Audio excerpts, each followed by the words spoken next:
Hello to council colleagues this evening and to staff who are in the council chamber.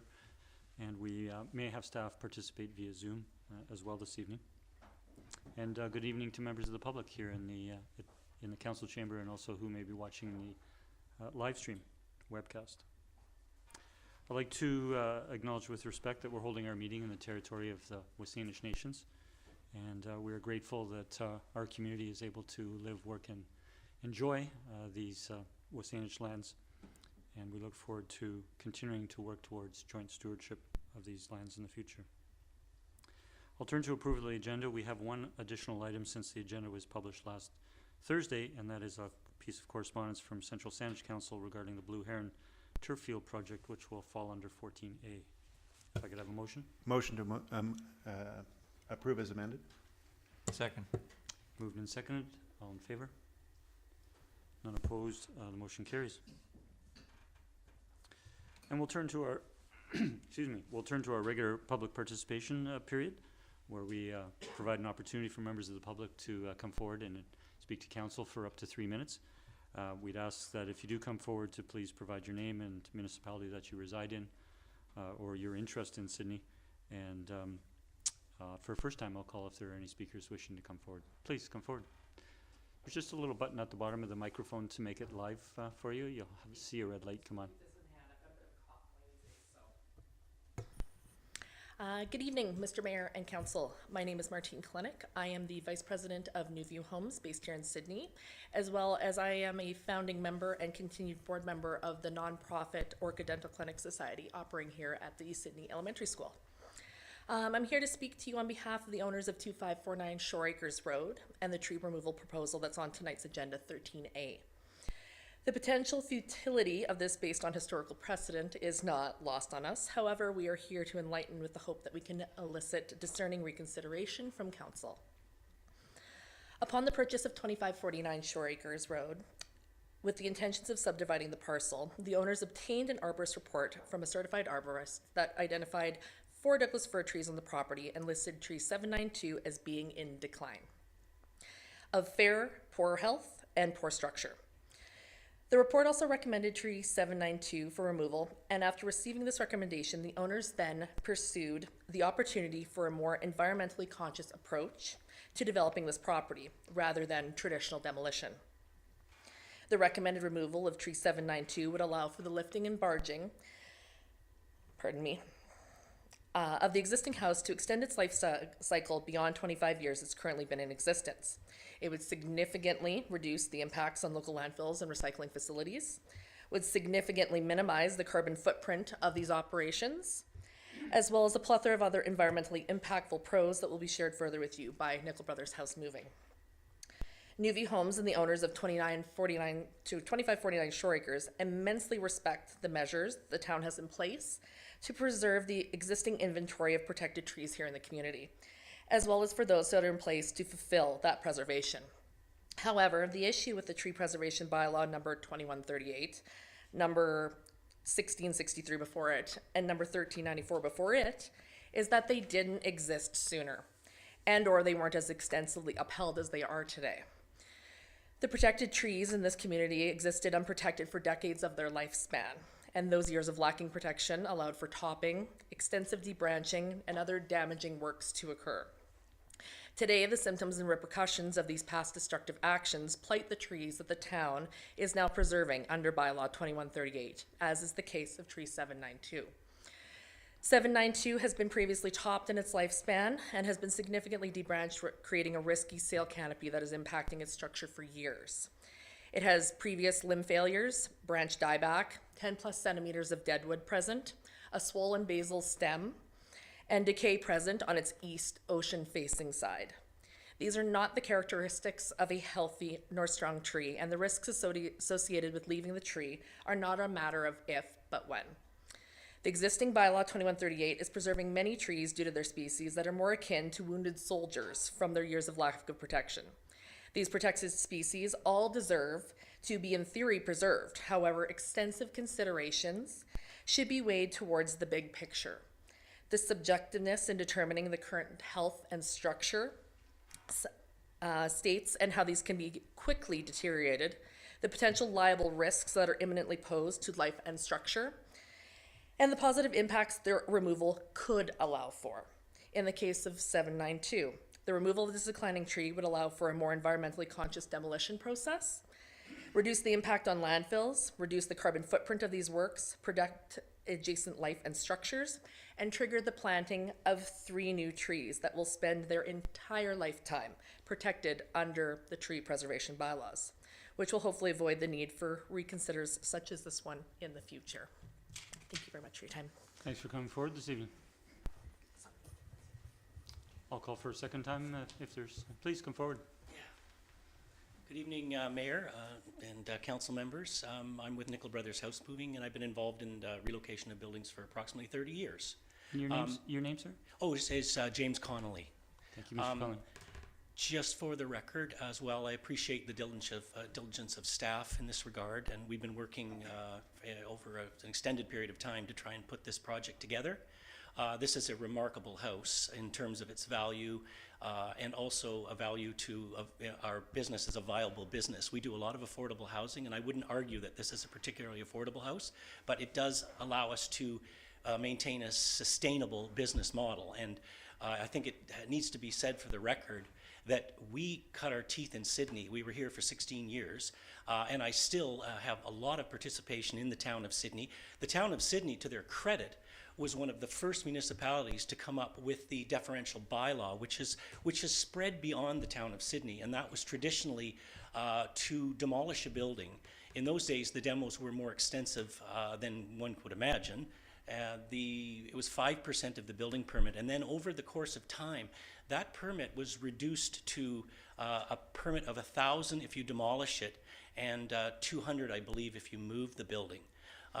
So my argument would be that this is something that is the reward for this is from a common sense point of view, at least, overwhelms I'm as much of a tree hugger as anybody, but we have had other buildings in Sydney that we have come to see, and we've determined that there would be too much in terms of tree removal to allow for that building to be. I'm thinking particularly recently of one on Lochside where we just explained that this probably won't happen. These are pretty significant trees.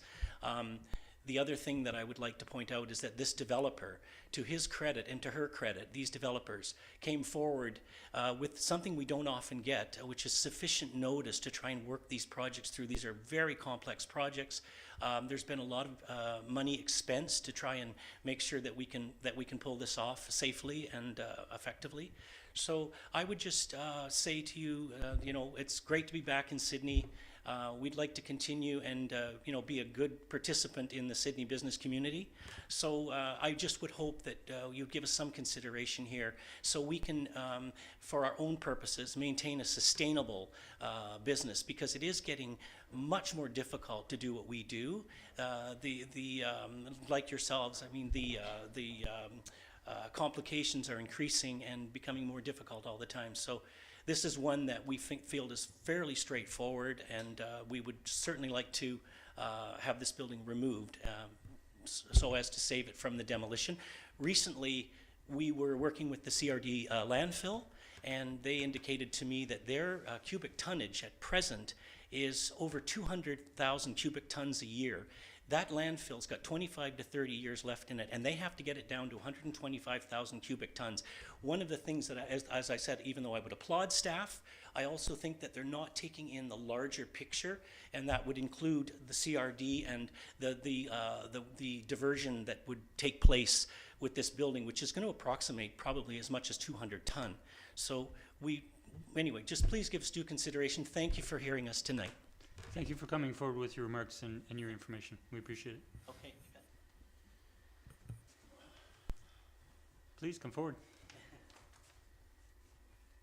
Good evening, Mayor and Council. My name is Jeremy Nickel. I'm president of Nickel Brothers. As you've heard from two of our colleagues and clients, and I wanted to speak to this issue as well. As a longtime resident, and pardon me, I am a resident in the municipality of Abbotsford currently. Raised my 5 children here in Sydney, lived here for 18 years between 1994 and 2010. have many fond memories in the town of Sydney here. We established a business here. We've been in business since 1956. We established the business here in Sydney in 1994 and had a tremendous working relationship with mayor and council, staff, and I can proudly say that the town of Sydney became a model municipality. As my colleague Jim Connolly alluded to, for many years we presented to the UBCM, we presented to many other municipalities regarding the incentives that were here about saving buildings from demolition. Recently we had a dialogue with the City of Vancouver. One house, one tree. Is it worth it to take down one tree to save a building? When you do the science and you break down the carbon footprint of a single house and the ecological benefit of saving one building, you can see that the benefits tremendously outweigh the detriment of taking out a tree, especially when that tree can be replaced. So I just want to say thank you very much for hearing our case today. We're asking you to reverse the decision from staff to allow the tree to be removed and allow this beautiful home, 110 ton, equals approximately 125 trees, to be moved off its property and preserved. Thank you. Thank you. Thank you for coming this evening. I'll turn for a third time. Good evening. Good evening, Mayor McNeil-Smith and Council.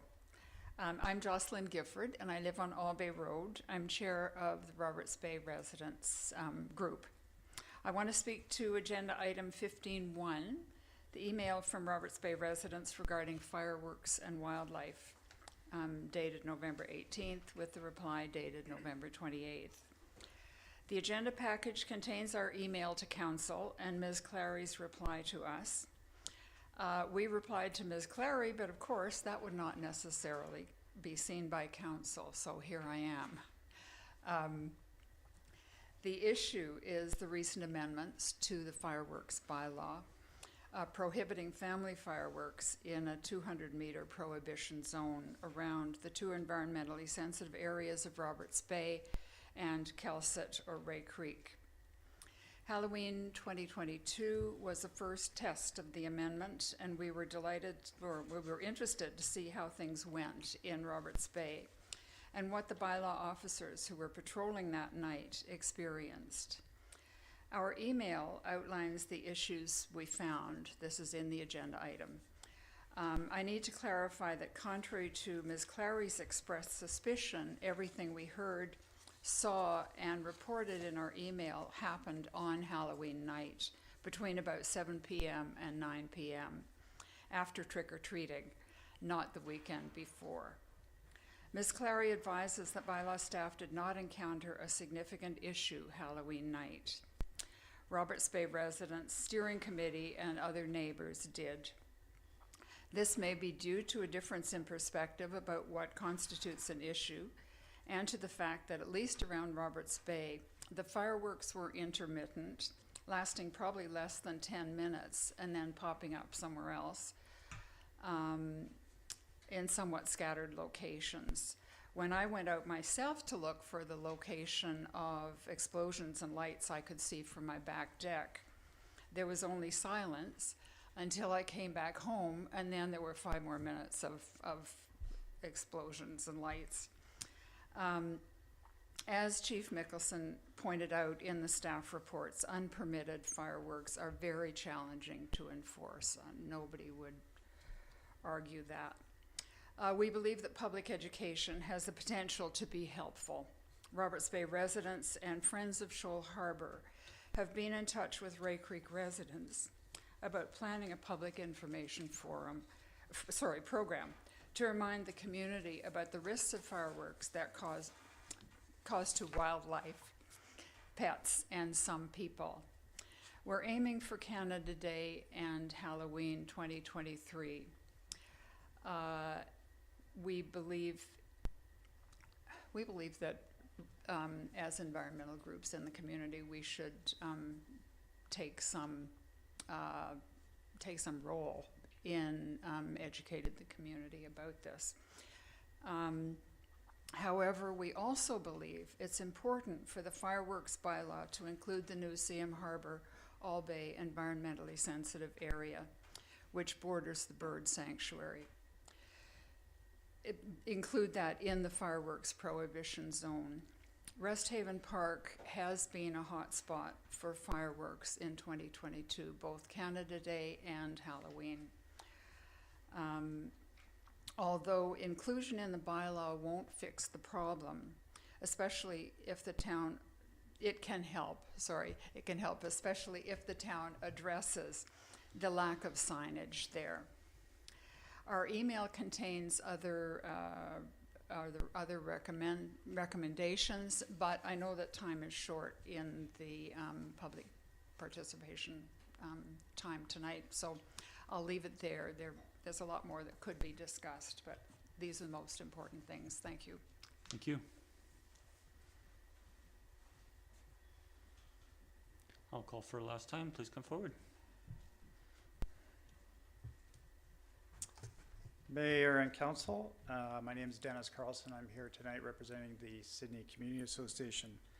My comments are regarding the Beacon Avenue West Roundabout. I will leave comments regarding the cost-sharing agreement to others, but my comments are primarily in regard to the process that's been followed to date. Our understanding was that Council had requested that the Airport Authority take the lead on informing the public regarding the proposed roundabout. Judging by the complete lack of information on both the airport website and the Town of Sydney website, we can only assume that this did not happen. The result has been the public has no information on what is being proposed, even at a conceptual level. For us, it raises questions like, how will a connection from the roundabout to the flight path be implemented? How will this impact access from Jan Place? How will this impact the residents of West Sydney? I'm also curious as to why the staff reports make reference to the roundabout being contemplated for a number of years, whereas the West Sydney Local Area Plan makes no reference to this other than there should be beautification of that intersection. So in closing, in our opinion, it is unreasonable for Council to commit $2.64 million in public funding without providing any information to the West Sydney residents or to the public. Thank you. Thank you. Thanks for coming forward this evening.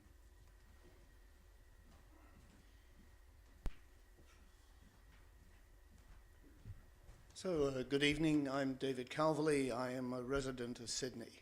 And I wasn't going to speak tonight, so I'm a little unprepared. Prompted somewhat by the comments of the former speaker on the roundabout issue. I have made comments in the past about whether we need a roundabout. Assuming we do need a roundabout, my concern is that we seem to have still an escalating cost. And an escalating cost for something that we don't know what it looks like.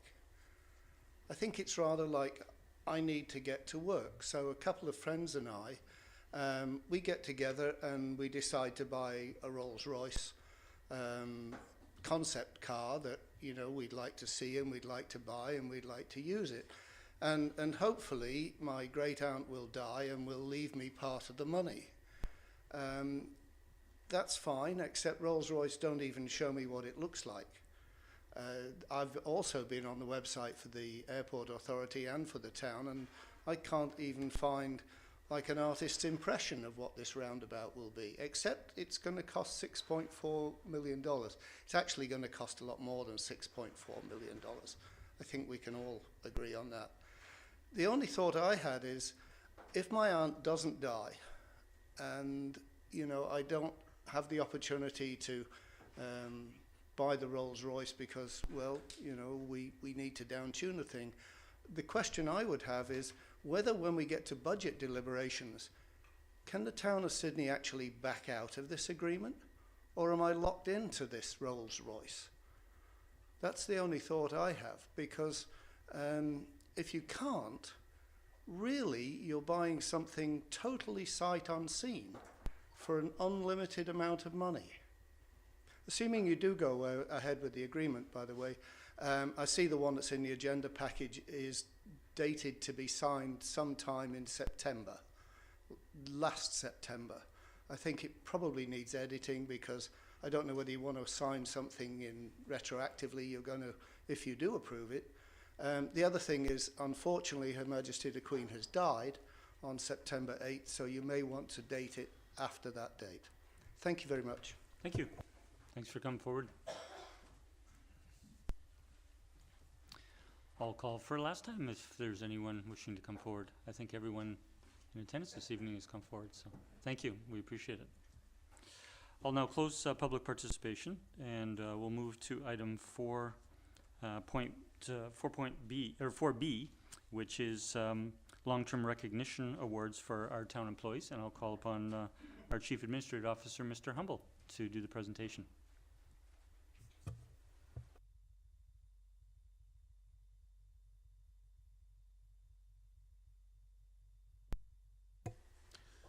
Thank you, and good evening, Mr. Mayor, members of council.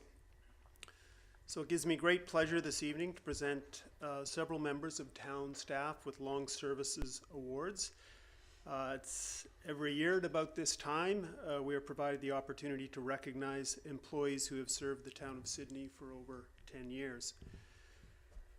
More than ever, actually, in the work climate that we see today, I think it's a testament to the town as an organization that we are indeed able to retain so many long-time employees with this organization. It's evidence that the town of Sydney has I think a positive work environment. I think it's making great strides as an employer of choice. I think more importantly, however, it says something about the kind of people who work for the town of Sydney. We are fortunate to have staff at every level and in every department who demonstrate loyalty and a commitment to doing their very best on a daily basis.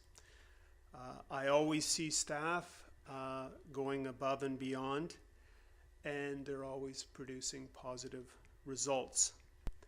I'm proud to say that the staff we are recognizing this evening, I believe, are part of an exceptional team that both the community as well as Mayor and Council can be proud of.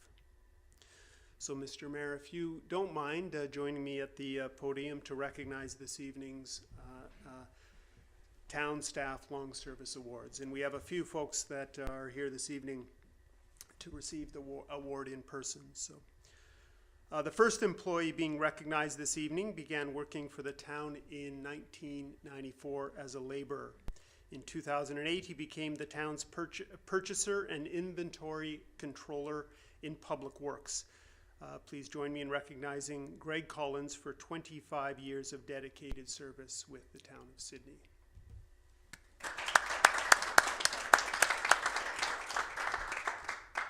The next employee being recognized began his career in Sydney as a laborer in public works in 2000. In 2014, he became the Works and Services Foreman 2 of Surface Infrastructure, Facilities, and Fleet. Please join me in recognizing Adriano Sumbarak for 20 years of dedicated service with the town.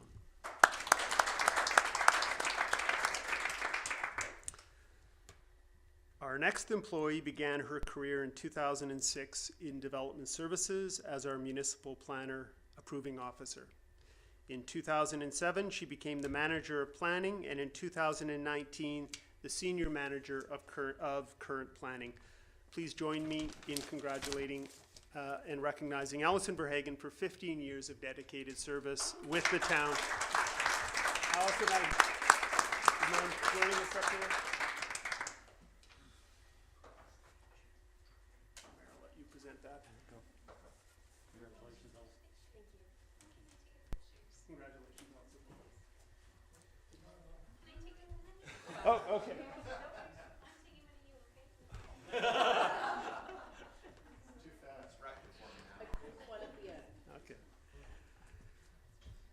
Next, we have an employee from the Finance Department. She began her work at the town of Sydney in 2007 as an administrative assistant in finance. Please join me in recognizing Sean Ingham for 15 years of dedicated service with the town of Sydney.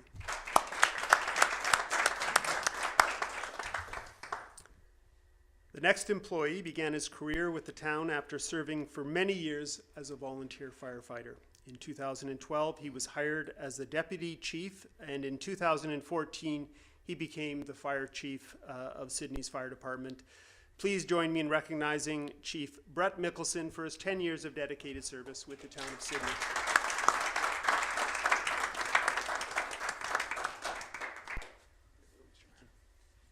Congratulations, Brett. Thank you for your service. Congratulations, Brett. Can you smile? Thank you. Congratulations, Brett.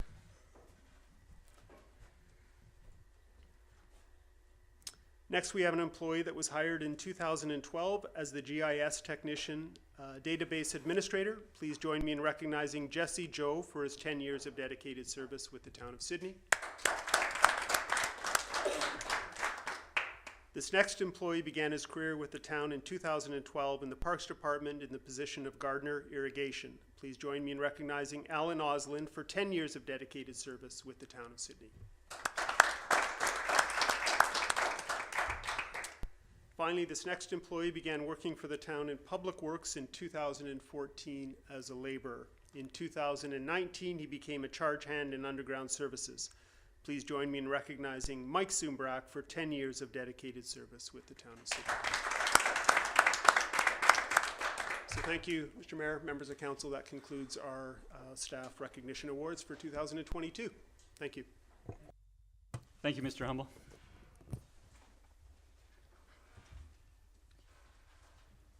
We'll now turn to item 7. We don't have any bylaws or development permits this evening, and we have the minutes from our regular council meeting of November 28th. I move adoption. Second. Any errors, omissions, or discussion? Seeing none, all in favor? The motion carries. Thank you. And we'll move to number 9, which is rise and report from in-camera minutes. This is for information only. This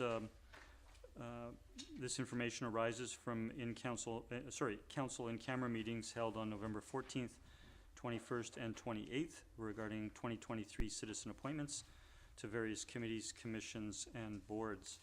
I'd like to go through each of these appointments by committee or commission.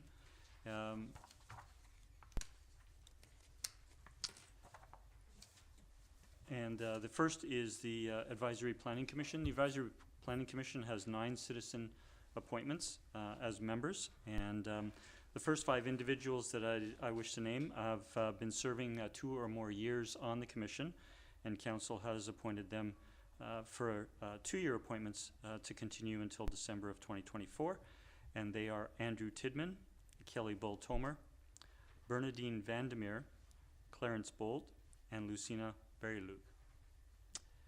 The next 4 individuals are new applicants who have applied to the Advisory Planning Commission, and they've been appointed for a 1-year term to serve until December 2023, and those are Alex Gorlick, Gay Van Siri, David Ryder, and Eric Diller. Regarding the Economic Advisory Committee, it's a committee that can have up to 12 members, and it needs at least 7 members to have a quorum.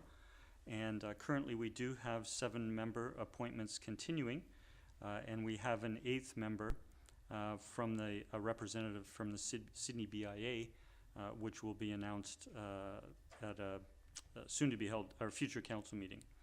But the appointments continue. They're not new appointments by council. These appointments were made previous to this evening and continue until 2023, and they include Al Smith as representative of the Peninsula Chamber of Commerce, Rod Hunchuk, representative of the Victoria Airport Authority, Kerry Salvador, representative from the Sydney Event Advisory Group, Dina Matheson, representing the Hospitality and Tourism business sector in Sydney, Kerry Hittinger, representing the home-based business sector in Sydney, and Bert Chen and David Calvely, who are residents at large with considerable business experience and serve at large on that committee as well. Regarding the Saanich Peninsula Accessibility Advisory Committee, that committee, as many know, was recently formed earlier in 2022 by Sydney, North Saanich, and Central Saanich. and can have a maximum of 15 members, but at least 11 members. Sydney is pleased to appoint 4 Sydney residents as citizen members. Vanessa Pettinger has an existing appointment that will continue until December 2023. David Ryder, Dale Simon, and Lee York have served the portion of this year that the committee has been formed, and they are now appointed for 2 years until December of 2024. Turning to the Board of Variance, we have no appointments there. We do have 3 citizen members, and their appointments continue until December of 2024, and those are Tony Lomas, Patty Smith, and Hillary Denning.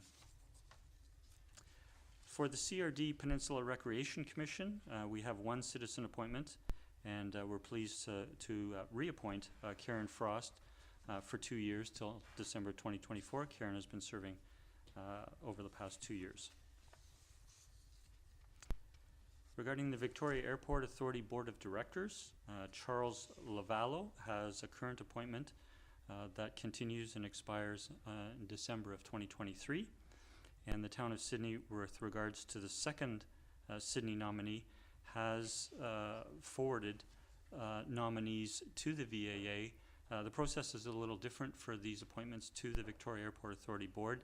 The Town of Sydney Council nominates 2 or 3 individuals for a position. They are forwarded to the VAA, and they will appoint and announce who will be the second board of director representing Sydney.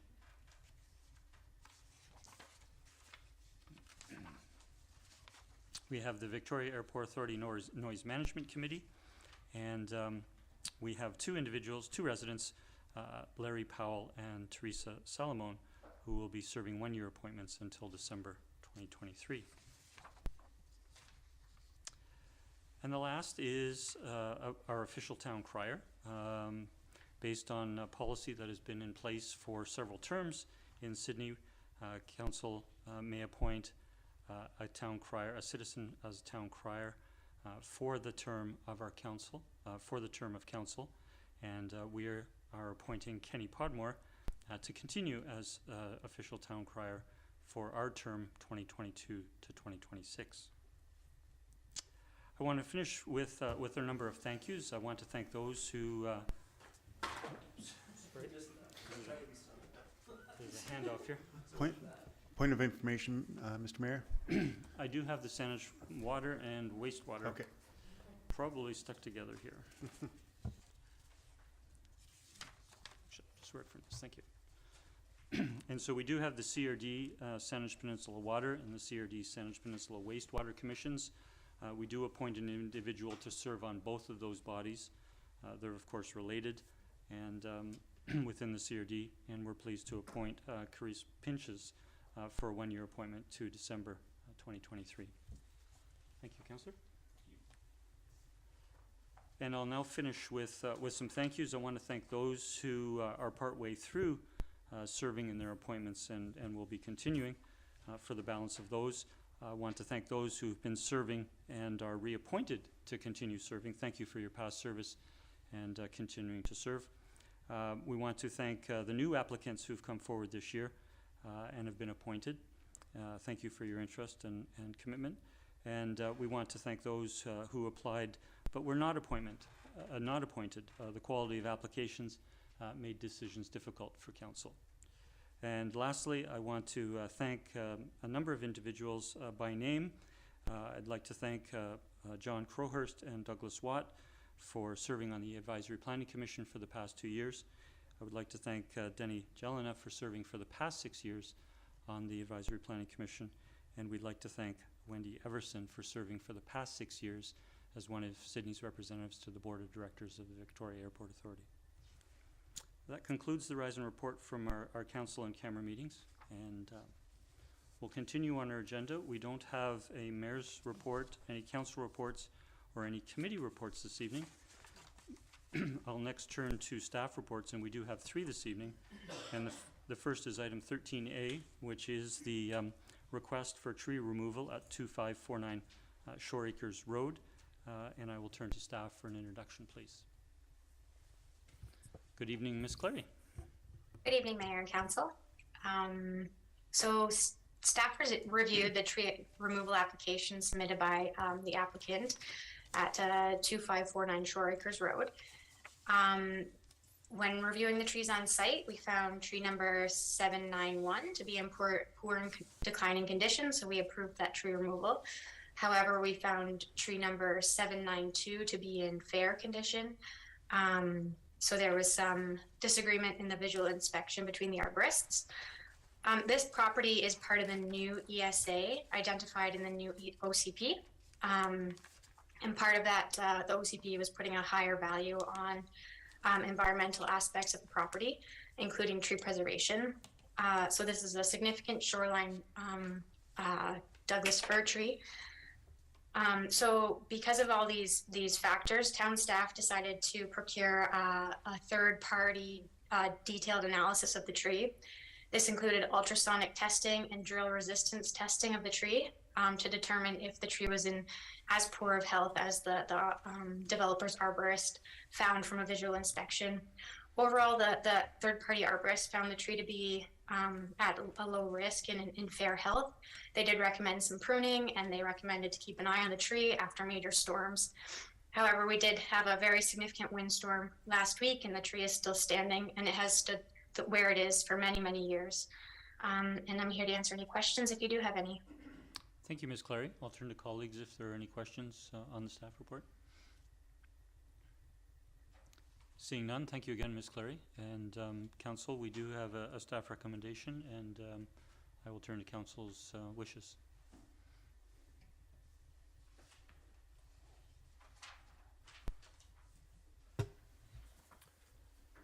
Councilor Rintoul.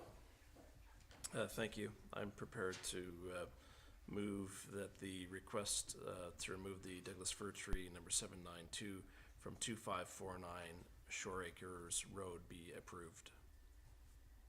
Second. So moved by Councilor Rintoul, seconded by Councilor Duncan. We'll turn to the mover and seconder, Councilor Rintoul.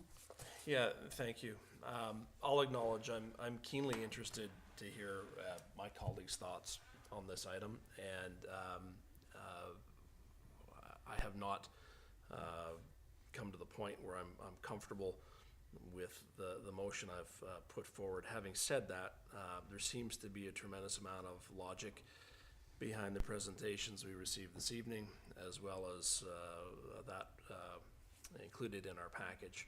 I appreciate staff taking the position and having additional assessment on this tree done. I think it's a very, very challenging decision that we have before us based on those findings, and I completely understand the recommendation from staff, given the nature, as was referenced, of our OCP and the protection that this tree is under. However, as noted, I look forward to hearing my council colleagues' comments on this. Thank you.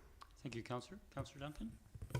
Yeah, thank you. I had much the same feelings as Councilor Rintoul, that I have still not really made up my mind. I am wishing to hear from the rest of my colleagues. This whole application, I find stomach turning, to be honest. The position we've been put in, the staff recommendation was appropriate one for staff in a town to make.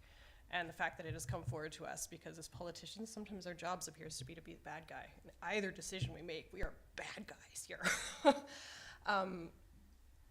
This is a brand new house, and we have a picture of it here. This is a nice house on seaside property. It was sold in June of this year, which means I know it was sold for at least twice what this thing was purchased for when it was brand new. Because I was looking at the real estate value of my house, which was built in 1970. It was $1 million Monopoly fund dollars at that time. That's not even real money, $1 million for a 1970s house. So this brand new seaside house, I don't know what it was sold for, but it's fictional. And then they sold it so that they could subdivide it, not even just to sell it to make a ridiculous profit off of what they would have sold it for, but so they could subdivide it and make even more profit. This isn't going to be affordable housing. All we're going to do is make additional luxury housing for somebody at the expense of having gotten rid of a bunch more of our trees. That is one of the few things that makes our seaside still special. they're mitigating the damage slightly by saving this house. And so this is why I'm even conflicted about this, because I know they're going to do it anyway. They're not, the alternative here isn't we deny this application, they go whoopsie, and then they keep that house and the trees that are on the lot.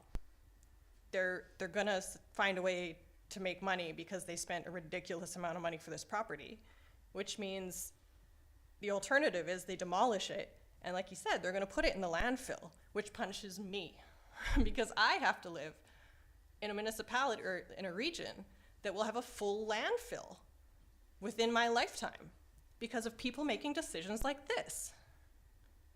So anything I do is basically cutting off my nose to spite my face. So at this point, the motion that's on the floor, I feel, is the only one that remotely salvages the situation. But I thought it was important to have on the record to say that this was not the kind of situation that other residents should have put us in. Thank you. Thank you, Councillor Duncan. I'll turn to Councillor Garnett and then Councillor O'Keefe. Thank you, Mayor. I think my approach to this is a protected tree. And not only that, it's in an environmentally sensitive area, something we pain to put into our OCP as something that's important. I visited the site, looked at the tree. I'm not an arborist, obviously. It appears to be healthy. I do rely on our town's arborist, and he's excellent. So I think his opinion was valid. I'm appreciative of the fact that we reached out to a third party who basically validated what he said through further testing. And I have to give that weight because that's what we're to go on, is what our town staff and now an actual third party disagreeing with an arborist report put forth by the developer. I think it's important to remember when we're thinking about things like this, and yes, this house can be saved, it can be put on a barge, it can be used somewhere else. But the tree itself, and everything I've read, and I've spent a great time this summer following scientists in urban settings, and they say the best way to combat climate change is through tree canopy. The number one thing they all recommend is tree canopy. So you take away trees, you're making things worse. Yes, we plant trees in their place, but it takes a long time for those trees to provide the same benefits to the community, and we can't underestimate that or undervalue it. There is another option here, and it may not be what the developer wants to do. It may be more costly, more timely, but I've seen it done in this community. You have a home that has good structure and bones to it. You take it apart, you reuse the pieces. They don't have to go in the landfill. It's been done. It is an option. We need to place more value on our trees. And if the scientists and experts in urban development are telling us that tree canopy is the number one thing we need to do to combat climate change, we need to listen, because our time is running out with this. And these decisions may seem small today, but they have great impacts in the future. I won't be supporting the recommendation. Thank you, Mayor. Thank you, Councillor Garnett. I'll turn to Councillor O'Keefe. Thank you, Mayor. Yeah, it's a tough decision. I'm at this point leaning towards supporting the motion, although I'm also interested to hear what everybody else has to say. So my thoughts at this time are, the comments that my colleagues have made are, absolutely right. Tree canopy is important. All that's going to go there is another luxury home. Yeah, that's true. Wish I could afford it. We can't. But the point of the matter for me is that the house is going to come down, and we don't have any control over that. And so for me now, it's looking at if that's going to happen, what are the mitigating measures that we can take in regards to that tree? It would be nice if the tree could stay there, but it doesn't seem, it's a trade-off. Do we let the tree go? And, the house survives. And I guess what I'm thinking is that house probably has several trees worth of lumber in it. So while we lose this tree here in Sydney, some other trees somewhere else are going to survive because they didn't have to get chopped down for the lumber. We've saved some trees because we saved that house. The issue of stuff going into the landfill is also concern for me as well. And so as much as I hate to see a tree come down, when I think about, you know, weighing the different options in terms of sustainability and what's best for the environment. That's kind of where I'm landing now in terms of letting it go and saving the house to go somewhere else. Thanks. Thank you, Councillor O'Keefe. I'll turn to Councillor Novick as the first-time speaker. Thank you, Mr. Mayor. I completely agree with Councillor Duncan that we're put in damned if we do and damned if we don't situation. There's no right answer here. There may be a better answer than other answers, and I'm leaning towards not supporting this motion for the following reasons. We are approving the removal of 3 out of the 4 trees in question on that site. So 3 trees are coming down. Now it's true they're in, I think it's, 2 removed, 1 pruned. I'm sorry. So 2 trees will be coming down. No, did I get that right? 1 down, 2 pruned. Okay. I think that there's a lot more that the town can do to improve the tree canopy in Sydney. I don't think that the survival of our tree canopy should be based on this one tree, 792. I think that when a citizen of Sydney buys a lot, he or she should be able to do on that lot whatever our bylaws permit. If it permits subdivision and 2 houses being built with the removal, relocation of the existing house, then I think that should be permitted. I don't believe that that process should be stalled because of a tree. I think the tree is valuable. I think all trees are valuable. But I think there needs to be a balance between what is best for the citizens of Sydney, and that includes the landowners, and what is good for the environment. I think over time, as I said earlier, we can do more to build a tree canopy, and we shouldn't have to depend on a single tree. For those reasons, I'll not be supporting this motion. Thank you, Councillor Novick. Sorry, do you have a question on this point? Well, on just a point of information. Point of information? Go ahead. Sorry, Your point microphone, of please. Yeah.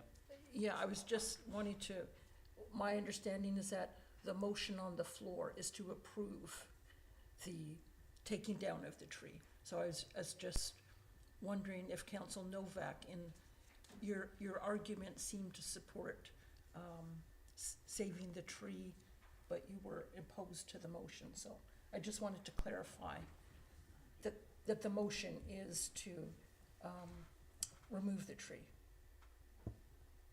Correct? Sorry, the motion is to? Yes, the motion is to approve the request to remove the Douglas fir as was read. Mr. Chairman, So it's not the staff report. It's the Right. motion I moved, which is to approve. So we have that clarified as Yeah. terms of the motion. I'll turn to Councillor Novick if you wish to clarify your position. Councillor O'Keefe, you're correct. I would like to save the tree in principle. However, I don't think this is the right venue for saving that particular tree. I believe that the landowners should be able to do on that lot what they would like to do, as long as it's within the confines of our existing zoning bylaws. And I don't believe that tree should be allowed to stand in their way. And therefore, I will not support the motion. Sorry, the motion on the floor is to remove the tree. Correct. So I'm So not supporting if the you motion. oppose the motion, Then I'd like to retain the tree. okay. Is that correct? I'll turn to Councillor Dutt. So I thank my colleagues for their information. I'm still sitting on the fence. And I appreciate Councillor Garnett's consideration. One of the things that's been happening in Victoria a lot right now is deconstruction. And I'm wondering if there's some opportunity to explore the deconstruction of this building, and so that the materials can be used elsewhere, and that's been a very successful. There's a couple of companies in Victoria that are doing that very well. I'd also like to wonder if it is only through the removal of this tree that that house can be taken off by barge. Is there other options to do that? Can it be turned? Can it be pivoted? Can it be sections of it be cut off? I'm wondering if there's other opportunities that can be explored to look at this before a decision is made to take the tree out. And then the other part of me says that, as Councillor O'Keefe mentioned, the number of trees that are not going to be used to build a new house, that this house at Shoreacres could be replaced somewhere in a Gulf Island or Up Island or wherever. And this is one of the things I think Sydney's going to encounter a number of times, is we're going to have houses that are still in good condition. Most of our housing stock is 50 to 60 years old, and we'll be looking at townhouse complexes or multifamily complexes, and what are we doing with the houses. And I think Councillor Novak's point about how many trees do we have to observe and decide on, and I'm struggling with whether we remove a tree to save a house, or save a tree and demolish a house, which then goes to a landfill. Thank you. Councillor Duck, while you still have the floor, I'd just like to, you mentioned two things. One is that you would like to explore the possibility of the house being deconstructed. I might turn that into a question through to staff, that in terms of going that route, it would require a policy which we don't currently have at the town of Sydney for deconstruction to take place in such instances. I believe policies such as that may exist in other municipalities, but we don't have any mechanism. I'll turn to Ms. Verhagen. Thank you. The town does have deconstruction permits as a form of building permit that can be issued. So somebody could apply for a permit to deconstruct a house, and that is a type of permit that the town can issue. Okay, thank you. So while there is a permitting process, there isn't a policy in place that council can call upon to invoke or to impose on the developer in this case. If I may, could I ask a question through to Nicol Brothers? So the second, what I wanted to do is I wanted the support from council to re-invite a representative from the contingent here this evening to take a question, if you're willing, if you'd like to come forward to the microphone, and we will. I see nods from my colleagues, so we will permit a question from Councillor Duck to a member of the delegation. Councillor Duck. So yes, please, sir, if you could indicate if there's any way that the house can be removed from the property without the removal of tree 792, either by pivoting it or deconstructing part of the house to move it onto a barge. Thank you. Sir, you just have a button for the live mic there. Just a button at the bottom of the microphone to make it live. Thank you. The red light means it's on. There we go. Yeah, thank you for the questions and the discussion. And I do realize how difficult a decision that this can be. We've confronted this many occasions with other councils, if I may. Well, I will ask you to answer the question. Yes. So yes, I mean, in fact, many of the buildings we've moved from the town of Sydney and other locations have been sectioned or cut into pieces and potentially rotated to fit through a particular corridor. So it is possible. Whether or not it's viable would be another consideration. The costs in the sectioning of buildings, of course, you're cutting through a lot of the infrastructure of the building, the plumbing, electrical, etc. And in many cases, the client, and in this case, we do have an end client who's willing to pay the moving costs for the building in the Gulf Islands. So the building can be saved and moved directly A to B to the destination site. Whether or not the sectioning of the building would still be viable for that client, that's something I can't speak to right now, but certainly it has been an option, and we do look at that many times. It's always our preference to preserve the tree canopy whenever possible, if there's a viable candidate willing to pay the costs of the sectioning of the building. Yeah. May I just offer an answer to one of your other questions regarding deconstruction? please, go ahead. Okay. We've done many studies on this. In this particular house, we've actually done the science on this house of approximately 125 trees to build a house like this. So you're absolutely right, Councillor Duncan, regarding the replacement value. And I believe it was yourself that spoke about that. So it is significant, the number of trees to be replaced for this one building. In terms of deconstruction, the numbers are quite clear. The deconstruction, you lose almost 70% of the building still ends up in the landfill, and only about 30% ends up actually being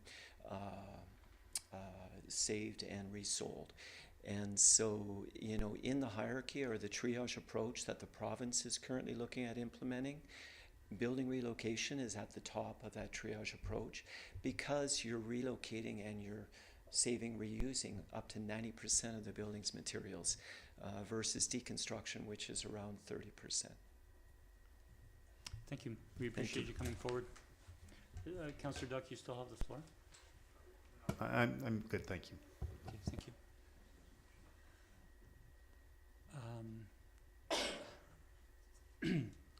Mr. Nicol, we do have a councillor with another question. I'll turn to Councillor Garnett. Thank you, Mayor. So, trying to picture, if you could clarify for me, so the house is moved and you have an end. So I'm assuming that the end person purchased the home. We have a purchaser, and what we do is we do much like real estate, where they have an offer on the building that covers the cost of the relocation. Okay. It covers just the cost of relocation, or is that actually, is there a cost involved in terms of purchasing the actual home itself? There is. It's a nominal cost to cover the, we have salespeople that work on our behalf, and so it covers those administrative and costs. Okay. Okay. Thank you. Thank Yes. you. Thank you, Councillor Garnett. Thank you again, Mr. Nicol. Thank you. Okay, so I think all members of council have spoken once. I will speak for a first time. First, I want to speak to, as I have on a couple of occasions on previous tree removal appeals that have come to council. It is difficult for council, and it has been acknowledged by the contingent here.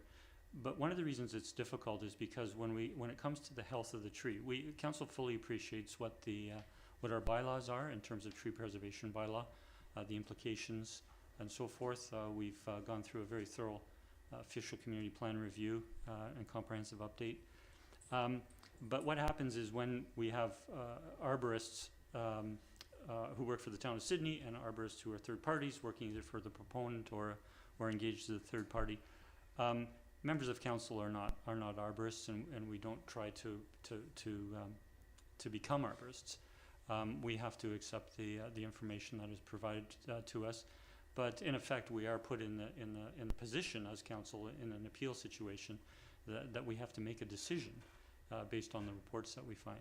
However, I find that apart from the health of this tree, we have I think a more significant circumstance, and that is the removal of the house. I don't want to repeat everything that I've heard that I may concur with or concur with a part of, but I think an important point is that our official community plan, our zoning bylaw, and our other bylaws do permit a subdivision of this particular property, and they do permit tree removal requests under certain circumstances, and we have a situation here where the desire on the part of the proponent is to remove the house from the property, and that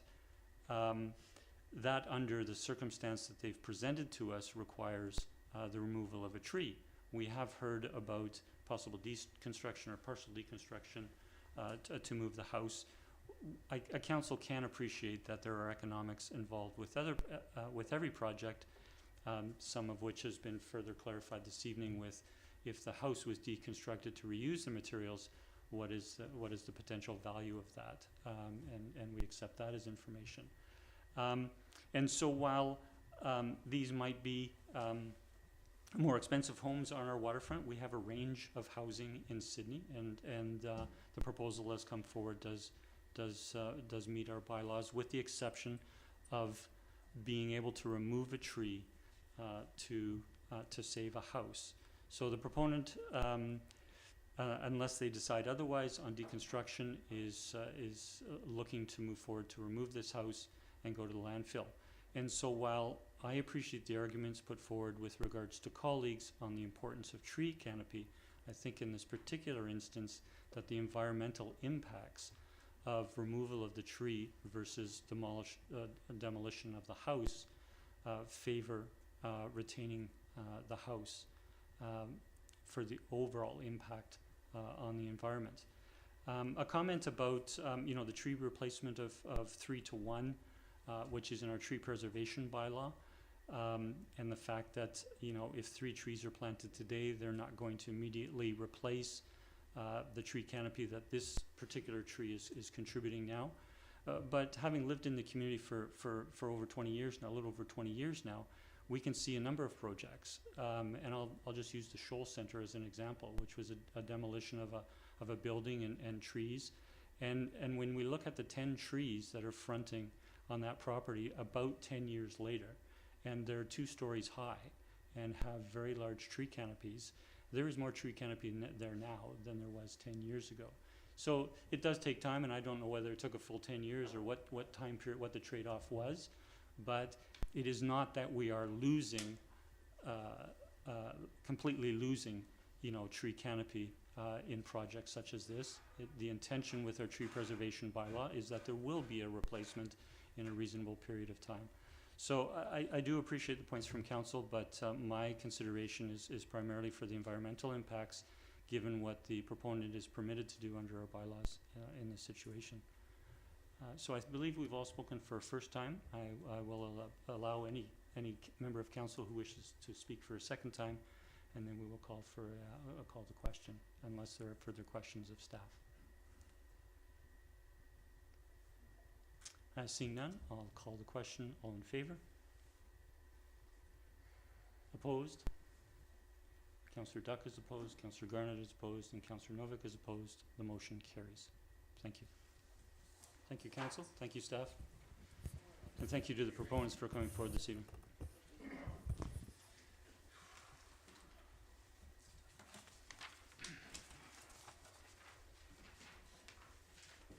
We'll now turn to the second item under staff reports, item 13B, which is the final cost-sharing agreement on the Beacon Avenue West Roundabout. I will turn to Mr. Hissick, our Director of Finance, for an introduction. I might wait just a minute until individuals leave. And I'll turn to Mr. Hissick. Thank you.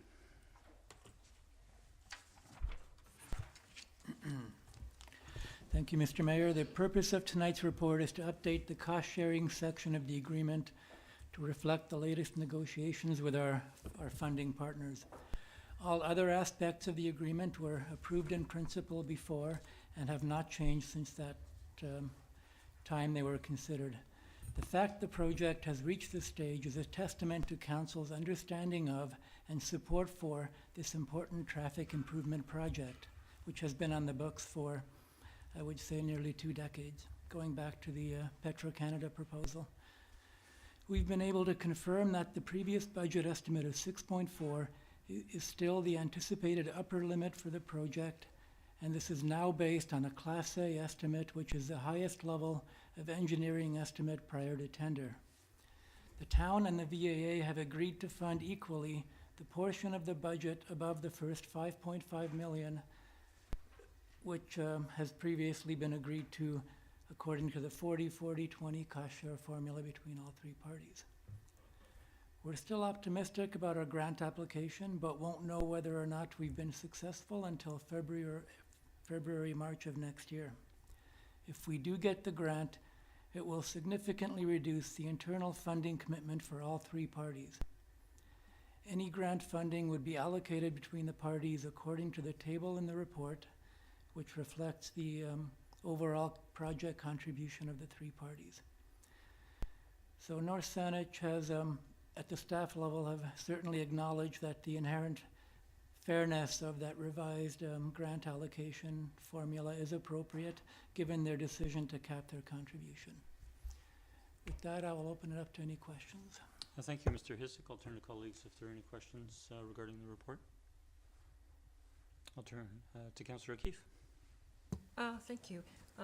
Through you to staff, just in the, during the public participation, there was some questions about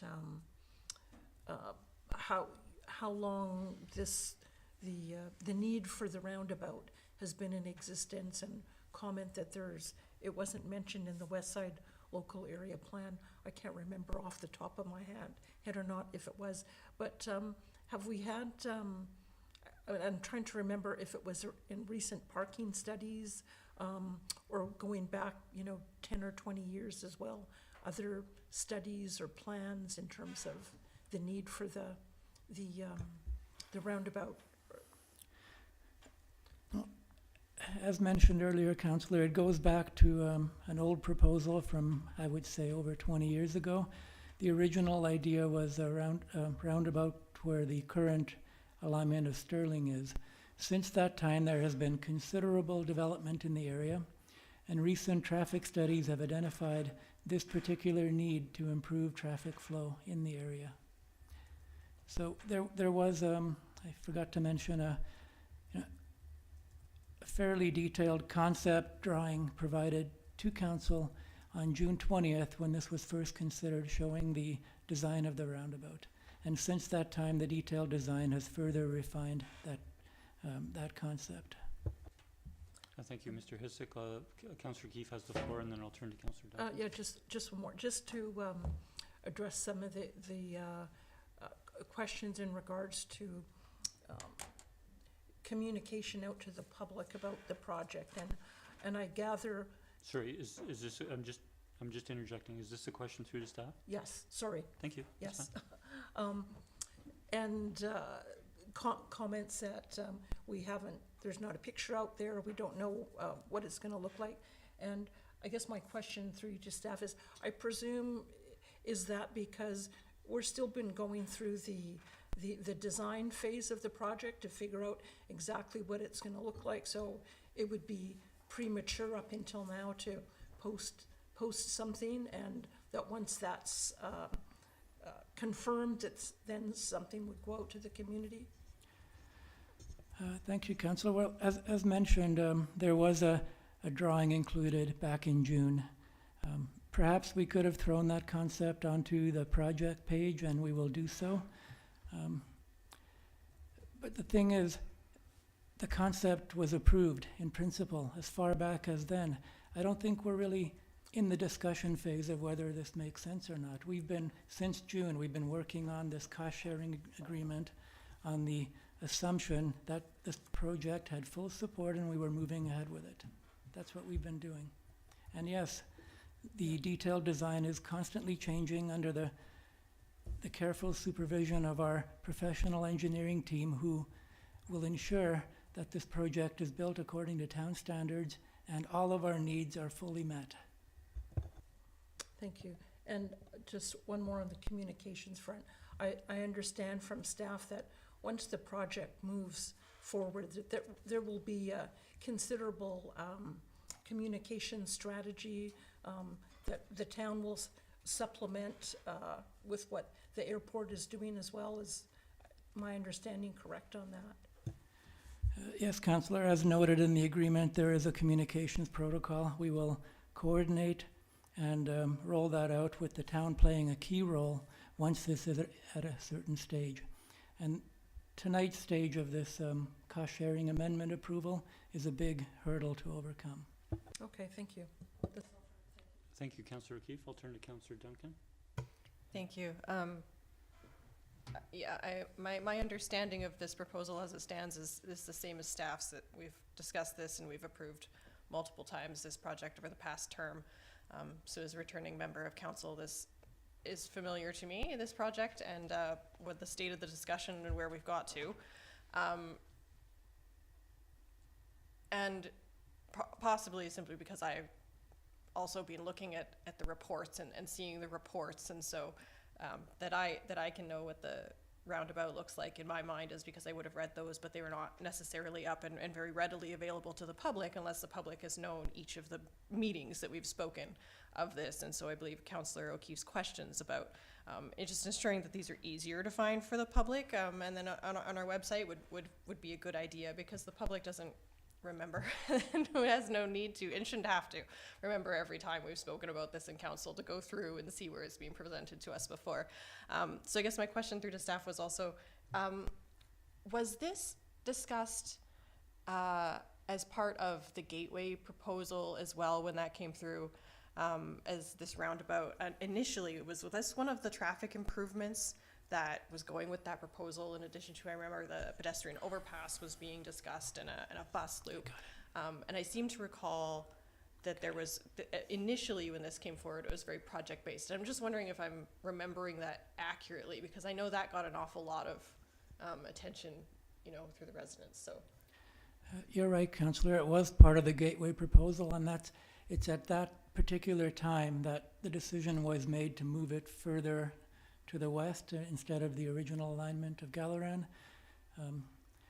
It was very much a part of that project and part of the overall off-site costs that ultimately led to its demise. Thank you. I'm also wondering, because I can remember one of the questions we received about how this would kind of work with the flight path and, you know, like the cycling infrastructure in this area. We talked about that. I remember when we went to the meetings for the active transportation plan, one of the issues was this intersection and bicycle movement between the flight path and the bike paths there, and then back to the Lochside Trail is horrific. And so one of the things that was spoken about was that when this roundabout was built, being able to actually put in bicycle lanes and kind of use this as an opportunity to fix some of those connectivity issues came up. And I don't recall if, and it probably wouldn't have been, but just to refresh me, was the roundabout concept and the bike lanes presented with the active transportation plan? Or am I just remembering that there were bike lanes included in one of the concept plans specifically for the roundabout? I'm sorry, Councillor, I don't know the answer to that one, and maybe Ms. not Clary. sure. Good evening again, Ms. Clary. Good evening. No, the roundabout's not shown in the draft active transportation plan at this time, but the sketch that was included in the June council meeting does include the flight path. It shows where it goes, and also part of the recommendations for the Marriott Hotel development, that also one of the requests was to expand the flight path to Highway 17 and Beacon at that point to complete that connectivity to the Lochside Trail. Okay, thank you very much. Thank you, Councillor Duncan. Councillor Tuck. Thank you, Mayor. I'm just through to staff. At this point, if we're at a Class A estimate, I would think the design is at some level of beyond conceptual and more of what it's going to look like. And I think based on the questions that were raised in public participation today, it would be valuable to now share that design. I wasn't on council before, so I don't recall or remember the design coming forward, and I would really appreciate seeing it myself. So I know there are others, certainly that was expressed in public participation. So I think there's some value in bringing it up onto the website or somewhere where it can be easily found. Secondly, through to staff, I'm a little concerned that we're betting the farm on getting this grant of $5 million.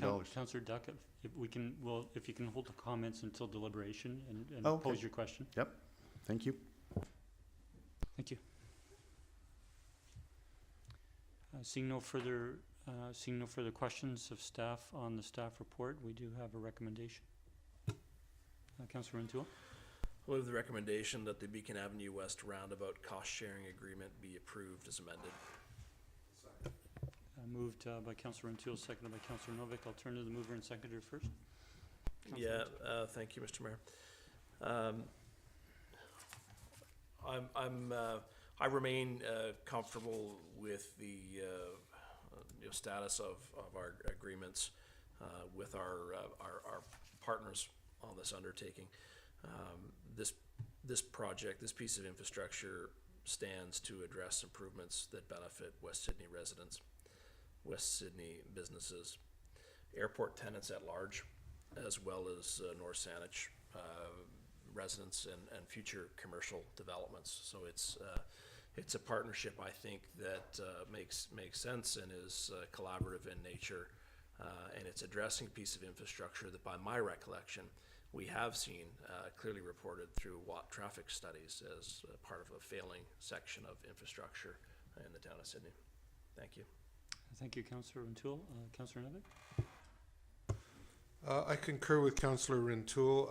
I'd like to see this project done and finished with only one reservation. I agree with Councillors Duck and Councillor Duncan that I would like to see some assurance that the bicycle paths are respected and prioritized during the design of this project.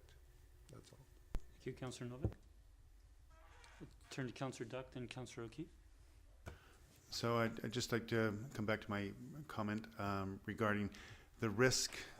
Although I appreciate the infrastructure, the risk that we're going into on a project that is at a Class A estimate, I understand that. But we had a similar estimate on another piece of infrastructure in this community that costs us substantially more. And as we're moving into a new budget year that will have impact of inflation and some funding that we're going to have to look at, I'm just a little concerned that we're not being fiscally responsible relative to the potential overages on this project that will go beyond 6.4 million, and where does that money come from? Thank you. Thank you. I'll just comment that councillor can certainly, if a councillor has a concern on a particular thing, you can certainly propose or ask a question about what a remediation of that or something that would address that concern. I'll turn to Councillor O'Keefe. Thank you, Mayor. So I'm inclined to support the motion and the project for a few reasons. As we've talked about before and highlighted again tonight by staff, this is something that's been needed in our community for a long time. And anybody who lives over that way, works there or goes there, they know what a snarly mess there is. So this is not something that is frivolous. This is something that I think is needed. Even more so now that there's a Canadian Tire there. There's a supermarket going to be setting up besides Canadian Tire, possibly a hotel on the corner, possibly a 141 unit apartment building on the other corner, another development slated for that. So we absolutely do need it. And it's, to me, it's not an option to just wait and see if things get cheaper. That's not going to happen. In terms of the risk, in terms of the costs, that's a concern for me as well. And so I think staff have done the best that they can do in terms of providing an estimate. None of us know for sure what's going to happen. Could it go up? I would say it probably will. However, the things that give me some comfort is knowing that this project is not something like the Mackenzie interchange that, takes years to, complete. This is something that we hope to start in the new year and that it's going to be complete by the fall. So to me, a shorter term project, less risk than something that might extend over a longer period of time. The other thing is that we have relatively, I think, very low, we've got good borrowing capacity. So we don't have a lot of debt right now. So if it does go over, we do have the capacity to borrow more if we have to, and that'll come back to us. So, things like this, they're going to cost what they're going to cost. And so for me, it's, we need it. Is it going to cost more? Probably. And so I'm not going in this naively thinking we're going to stick to this current budget, but I'm comfortable enough that we've got the capacity to borrow more if we have to, or dip into other funds that we have available. So at this time, I'm happy to let it go forward. Thank you. Thank you, Councillor O'Keefe. Councillor Garnett. Thank you, Mayor. As returning councillors might remember, I voted against this every step of the way, and it was because I felt the public should have had a say based on what Councillor Duck has said, unknown costs, interest rates, all things that we can't foresee in the future. And I felt like we should have gone through that process instead, so I voted against it all the way. Having said that, I've always said all along that it is critical infrastructure that is necessary. I've never said it wasn't. I think that it's important to have it built. I just was not happy with the way we were doing it. But having said that, I want to speak to the actual recommendation, which is the amended cost sharing agreement, not to what's been in the past, because that's already been dealt with. And I have hesitation here as well, because I'm looking at the numbers, and I hope it comes in at 6.4. I hope we get the $5 million grant. But I have to live in a world where those things may not happen. And I'm concerned about the fact that we're not at a 40-40-20 split anymore. And I say that because I'm looking at 17.2 right now if it comes in at 6.4 without the grant. And if those numbers go up without a grant, then North Saanich's share becomes even less. And I think they're getting a lot of value out of this. And now more than ever, with what's come forward in the development variance application to the Accessibility Advisory Committee, with the space that next to Canadian Tire that's going to get developed, there's more tax revenue for North Saanich there, more traffic coming through that area to those commercial spaces. So I think that they are, quite frankly, they should be held to the 20%. I understand they voted on a cap, but there's more to gain for them than they're letting on. And I think that this separation of allowing them to pay less and potentially even less in percentage, I'm not all right with that. I find that problematic. I think the original 40-40-20 split, regardless of what happens in the whole function of this, should be stuck to, because really they are getting a tremendous benefit in their community. So I will not be supporting it. Thank you, Mayor. Thank you, Councillor Garnett. Seeing no others, first-time speakers, I'll speak for a moment. I'm in support of this recommendation.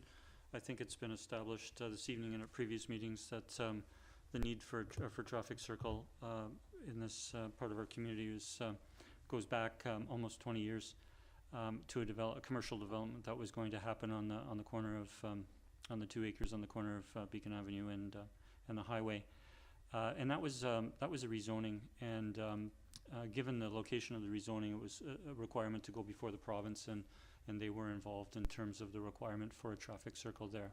Likewise, when the Gateway project came forward, there was a rezoning required for that. That went before the province.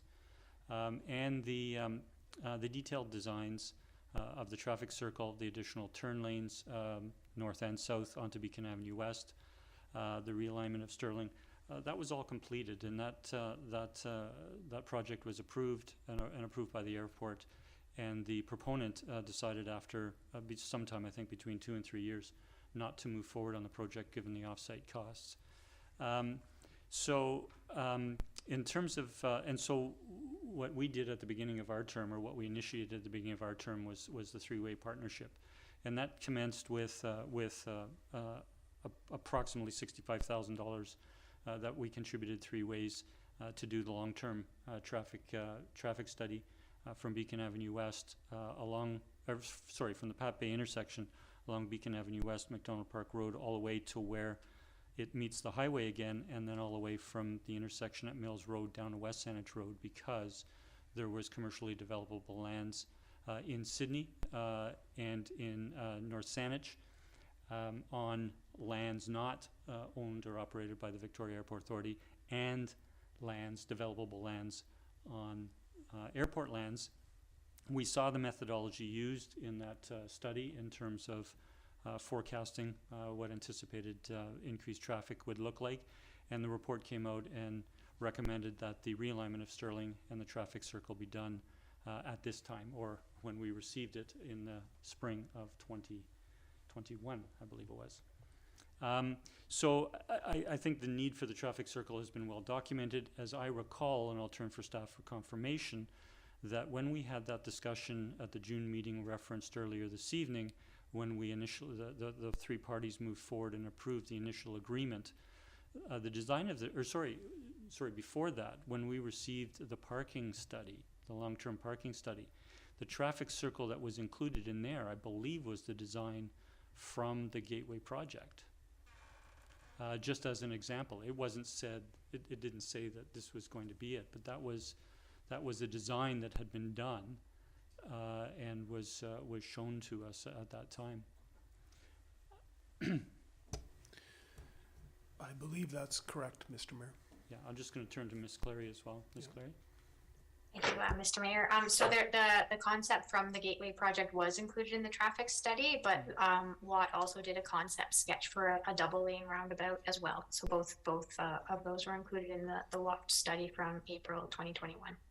Thank you for that confirmation. So we had discussion about the traffic circle then. I can remember we talked about single lane and double lane and the cost and the implications at that time. And then we go forward until to the first stage of the memorandum of understanding where we gave approval. And I can remember we had discussions and expressed our, the community's interest in terms of other active transportation, whether it be the airport flight path, whether it be our own infrastructure. And we approved it at that time, as Mr. Hissick has noted in his introduction. So the three parties had approved the traffic circle moving forward in the funding arrangement. And so what we're looking at now is we're looking at a memorandum of understanding, an amendment to that memorandum of understanding to address the forecasted increased costs. So I remain supportive of the traffic circle. I can appreciate the views represented from the public in terms of if that design, even if it was a preliminary design, had been on the either the airport website or the Town of Sydney website, that would have been information for residents who are only becoming familiar with the project at this time or wishing to look into the project at this time. I'm sorry, I just lost my train of thought. But we're dealing with the amendment to the memorandum of understanding to deal with the additional forecast cost, and I appreciate that our number one concern, and staff speak to it in a number of places in the report, that the major concern is risk, and there are ways to forecast the risk. There are ways to address the risk with options, and the staff have come forward with their experience, and this is not only the experience of Sydney, it's the experience of the Victoria Airport Authority, which, if I remember correctly, was spending between $8 and $10 million a year on infrastructure improvements at the Airport Authority before the pandemic, and the District of North Saanich. So I take some comfort that there's three parties with experience working on this project, the costing of the project, and that I think this is reasonable. I just want to speak to the one point made with regards to North Saanich's portion, and I have to respect, and I think as a council we should respect the decision made by another council. Why we might prefer otherwise, or it would reduce the impact on our taxpayers if it were otherwise. I think all councils respect the decisions that are taken by other councils, and that we're moving forward in the best way we can with the circumstances of this situation. So I will be supporting this amendment to the agreement. I'll look if there are any second-time speakers. Councillor Duck? Yes, on your suggestion, Mayor, through to staff, could we get some understanding of risk management beyond the $6.4 million?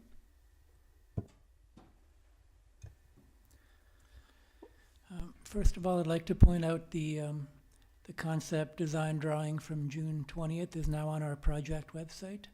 And now to address the question, in terms of risk management, there's already a fairly large amount of risk management in the Class A estimate. What we've heard from the design engineers is that even the estimated cost of the project, which is just over $5 million, is an inflated figure in recognition of the current construction market and the anticipated construction market. So we're starting with a base project cost that's generous. On top of that, we have a contingency of over $900,000. And the agreement itself calls for council and airport board approval should there be any escalation pursuant to tender, which at this time, while I'm hearing many council members indicate they think this will be over budget. I do not share that opinion because of the contingencies built in. That's our risk management. Thank you. Thank you, Mr. Hissick. Seeing no further questions, so no further discussion, I'll call the question. All in favor? Opposed? With Councillor Duck opposed and Councillor Garnett opposed, the motion carries. Thank you. Thank you, Council. Thank you, staff. We'll now turn to item 13C, which is a summary of the CRD 2023 provisional budget. And I'll turn to Mr. Hissick for an introduction, please. Thank you, Mr. Mayor. At your request, this report provides a brief overview of the CRD's 2023 provisional budget. Virtually all of the CRD requisition is collected as two separate levies on the tax notice each year by the town. The table in the report breaks down the total levy into several major categories. The biggest for the town is Panorama Recreation, which makes up 53% of the total CRD requisition. The next largest is the Regional Park Service at 19%. The estimated impact on the average Sydney household of these increases is just under $8, with the regional hospital levy remaining virtually unchanged. Now, each year there are minor adjustments to the provisional budget at the final stage, which we will receive in the spring prior to setting tax rates. Thank you, Mr. Hissick. This is a report for information.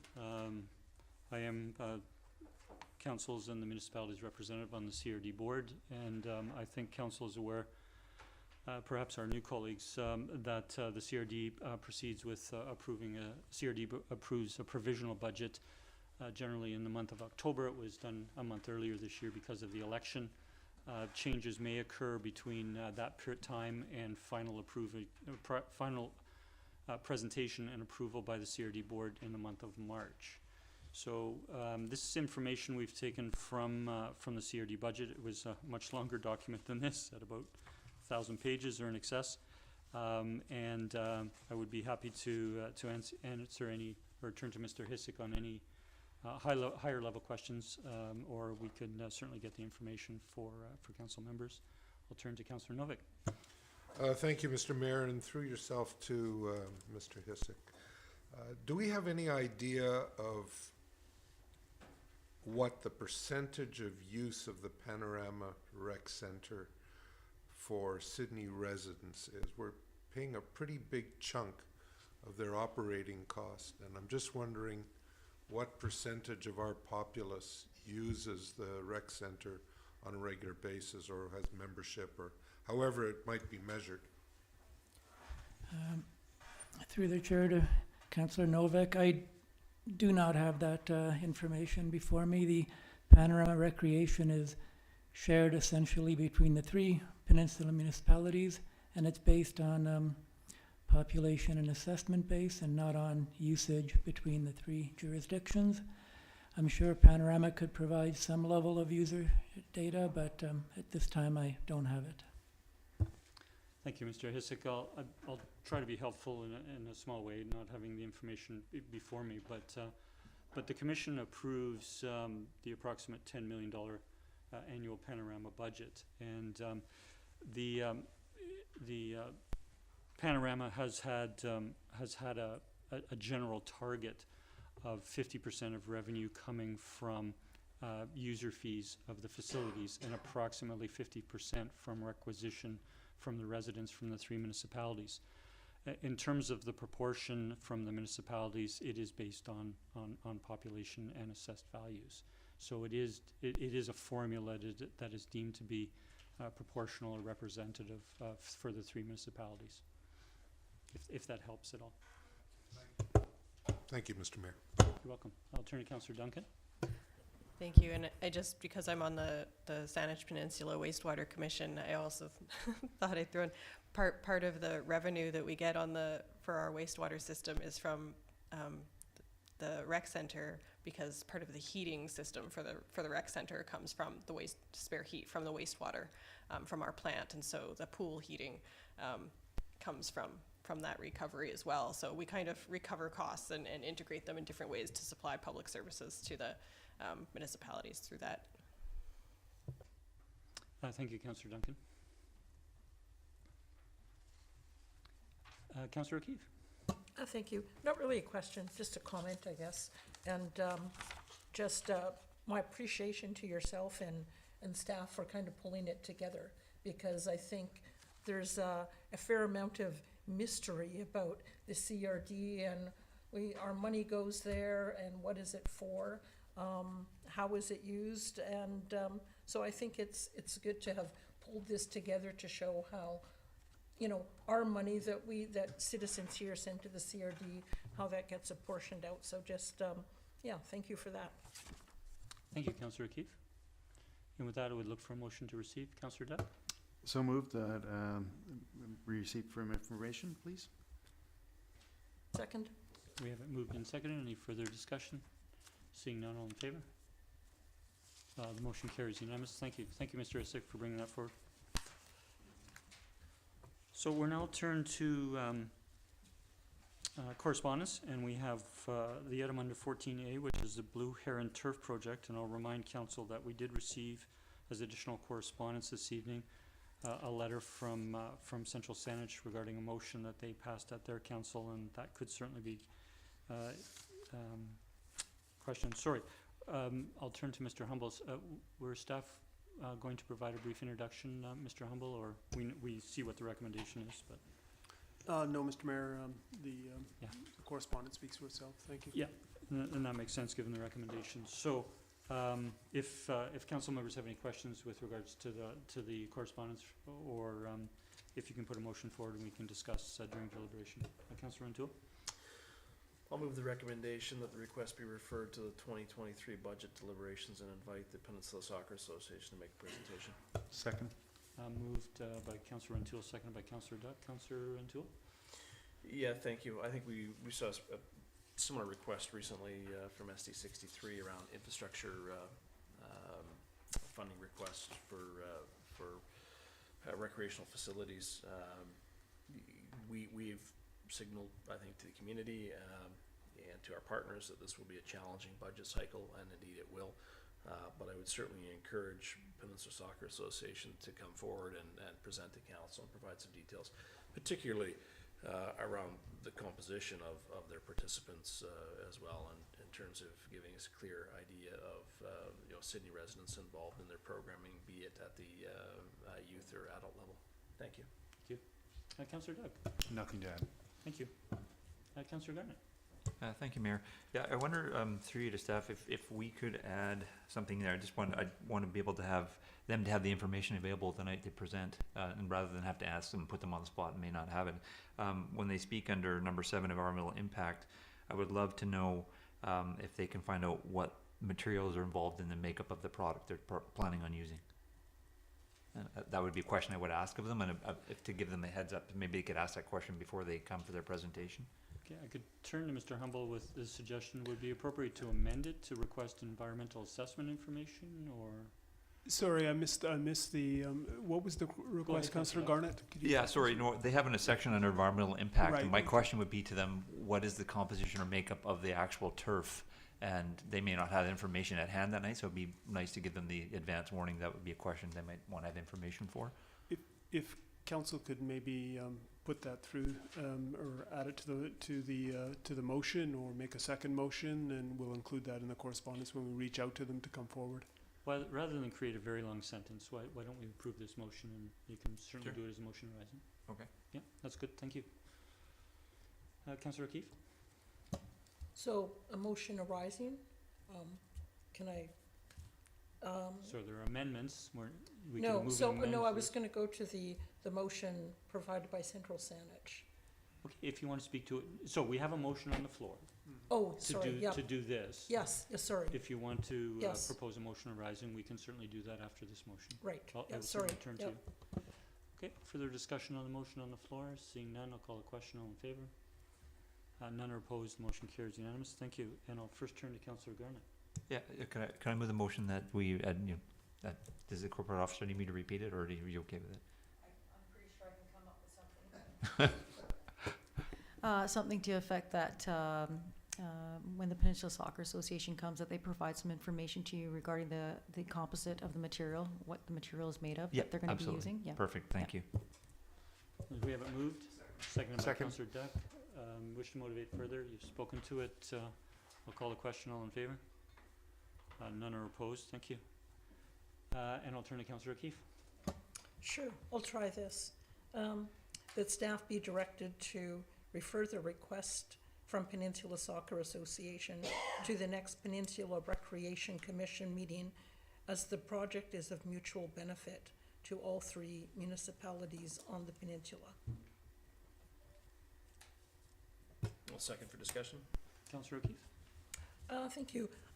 It's an interesting concept, and I'm thinking, I'm wondering why it's not been proposed before.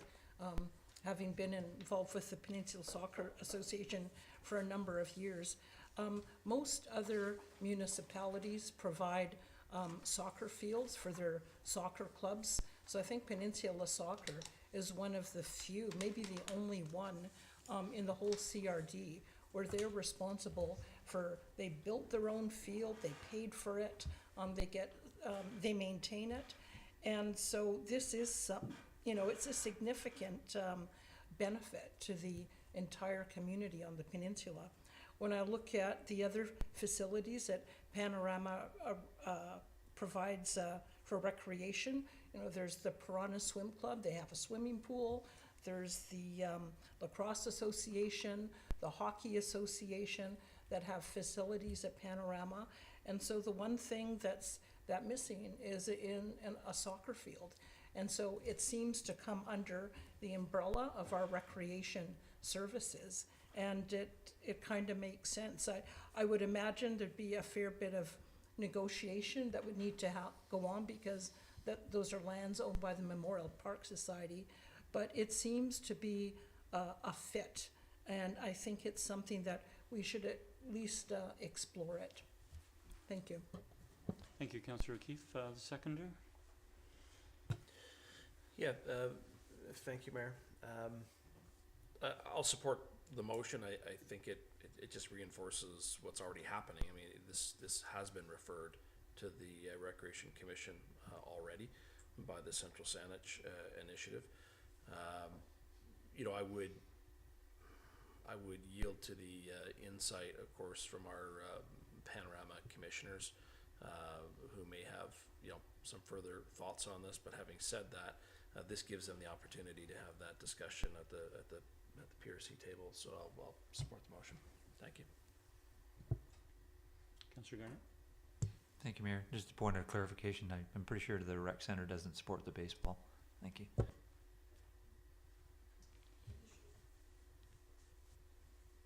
Yeah, I mean, there's no harm in this if I can speak for a moment, there's no harm in this motion. I think it's already going forward because Central Saanich has referred to it. You do have your two council representatives. I'm representing the CRD, but at the table, I think there are unique circumstances. The Peninsula Soccer Association has a lease arrangement with the Memorial Park Society. For the fields, they receive benefits from North Saanich in terms of water supply and other benefits. So it's already going forward, but I'm fine with this. We're not taking a position on this. So, seeing no further discussion, I'll call a question. All in favor? None are opposed. Motion carries. And I'll next turn to 15, and we have several items of correspondence for information. Move receipt. Second. Moved and seconded. All in favor? None are opposed. The motion carries. And we have a motion to go in camera this evening. Councillor Garnett? I'll move that it is in the opinion of council that the public interest requires that persons other than members of the council and officers be excluded from the meeting to consider confidential matters respecting personal information about identifiable individuals being considered for an appointment pursuant to section 90.1A of the community charter, and that council continue the meeting in closed session. Second. Moved and seconded. All in favor? None are opposed. The motion carries. The motion to adjourn. So moved. Moved and seconded. All in favor? We are adjourned. Thank you, council.